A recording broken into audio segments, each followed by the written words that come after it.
In prior videos, we learned how accountants record the payroll entries for each payroll period. In this video, we'll learn how accountants record the employer's payroll tax liability for unemployment taxes, Social Security, and Medicare taxes.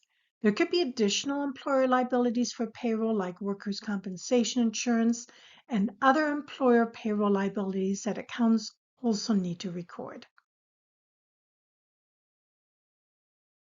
Let's first talk about unemployment taxes. The Unemployment Compensation Tax Program, often called the Unemployment Insurance Program, provides unemployment compensation through a tax levied on employers.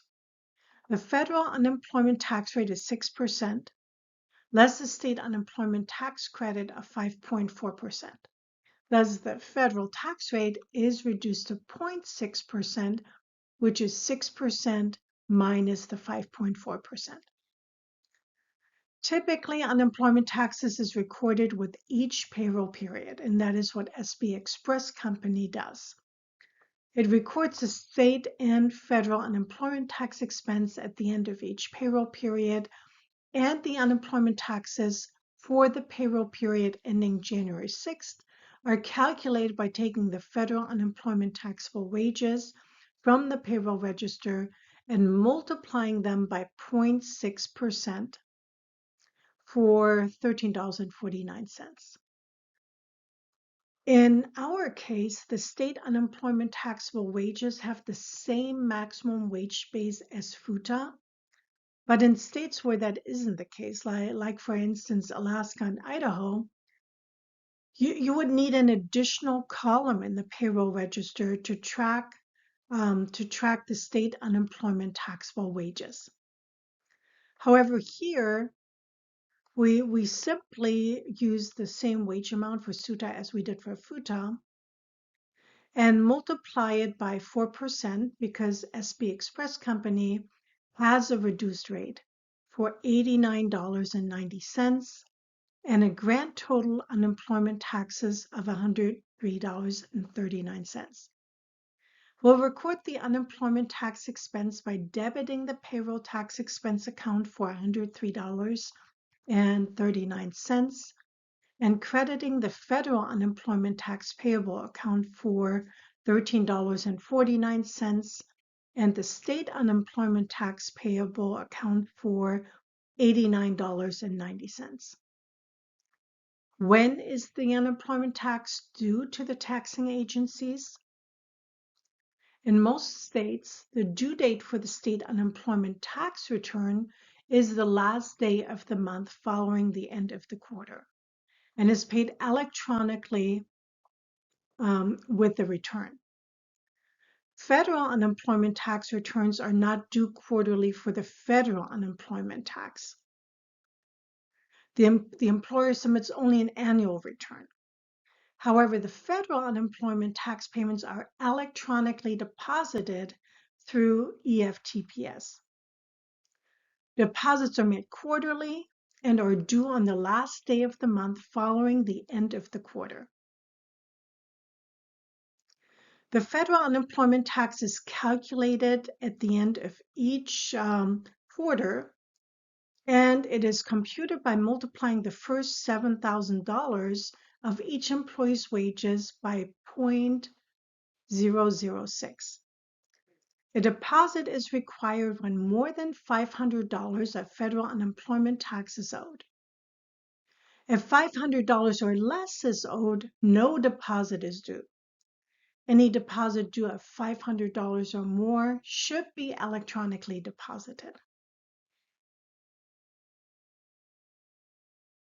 As mentioned before, federal unemployment tax returns are not due quarterly for the federal unemployment tax. The employer submits only an annual return.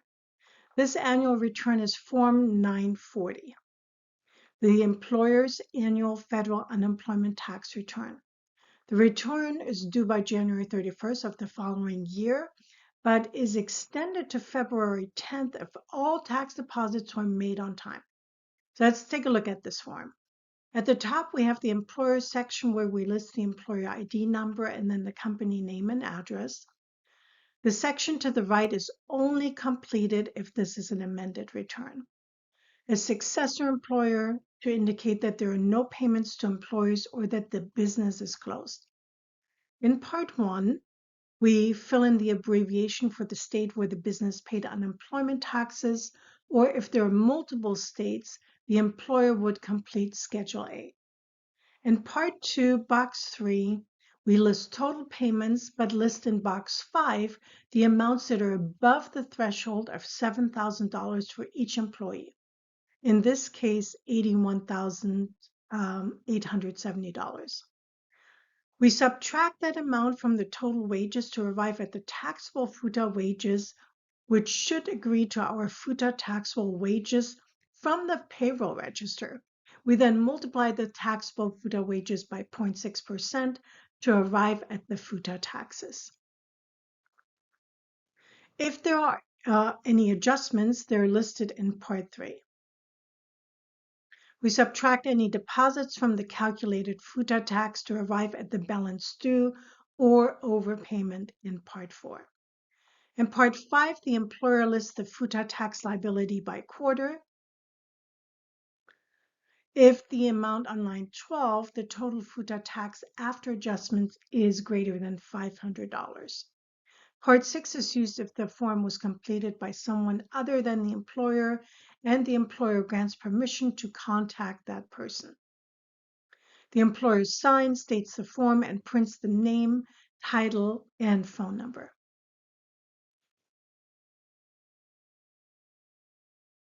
We previously learned that we use the payroll register for each payroll period to record the payroll entry in the general journal.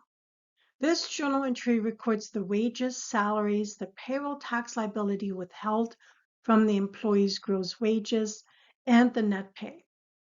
However, both employers and employees pay Social Security and Medicare taxes. The employer pays the same amount of Social Security of $139.35 and Medicare payroll taxes of $32.59. This is commonly called matching. Keep in mind that the additional Medicare tax withholding that is assessed on high earners is not matched by the employer. So let's look at what journal entry the accountant still has to record for the employer match of Social Security and Medicare taxes. Each payroll period, the accountant reports the employer match by debiting the payroll tax expense account for $171.94 and crediting the Social Security tax payable account for $139.35 and crediting the Medicare tax payable account for $32.59. Then at the end of January, the accounting records for SB Express Company showed that the total accumulated taxes for both the employee and the matching employer taxes were $1,995.52. SB Express is subject to monthly deposits because the quarterly liability is greater than $2,500. That means that we also have to record the payment of the total income taxes, Social Security, and Medicare taxes withheld from the employee and the employer match. We do that by debiting the 3 accounts where we accumulated the tax liability throughout the month. Social Security tax payable for $1,114.80, Medicare tax payable for $260.72, and employee income tax payable for $620, and crediting cash for $1,995.52.